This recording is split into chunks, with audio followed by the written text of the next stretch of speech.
Blackstone Audiobooks presents The Return of the Native by Thomas Hardy. Book First, The Three Women. Chapter 1. A Face on which Time makes but little impression.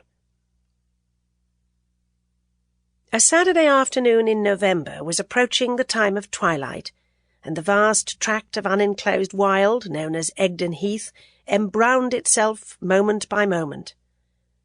Overhead, the hollow stretch of whitish cloud shutting out the sky was as a tent which had the whole heath for its floor.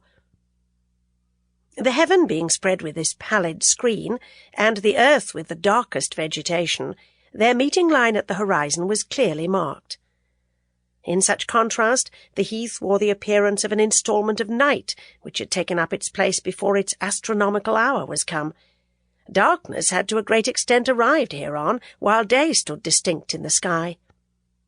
Looking upwards, a furze cutter would have been inclined to continue work. Looking down, he would have decided to finish his faggot and go home.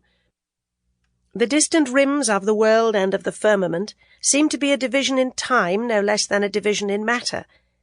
The face of the heath, by its mere complexion, added half an hour to evening.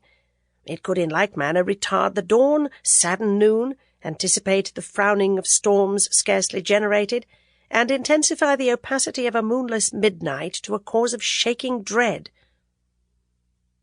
In fact, precisely at this transitional point of its nightly roll into darkness, the great and particular glory of the Egdon waste began, and nobody could be said to understand the heath who had not been there at such a time.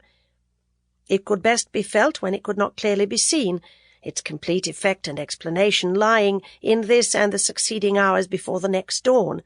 Then, and only then, did it tell its true tale.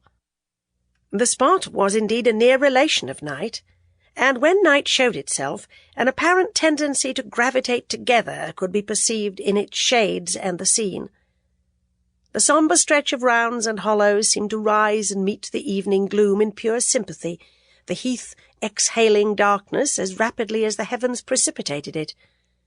And so the obscurity in the air and the obscurity in the land closed together in a black fraternization towards which each advanced half-way. The place became full of a watchful intentness now, for when other things sank brooding to sleep, the heath appeared slowly to awake and listen. Every night its titanic form seemed to await something. But it had waited thus unmoved during so many centuries, through the crises of so many things, that it could only be imagined to... Sample complete. Ready to continue?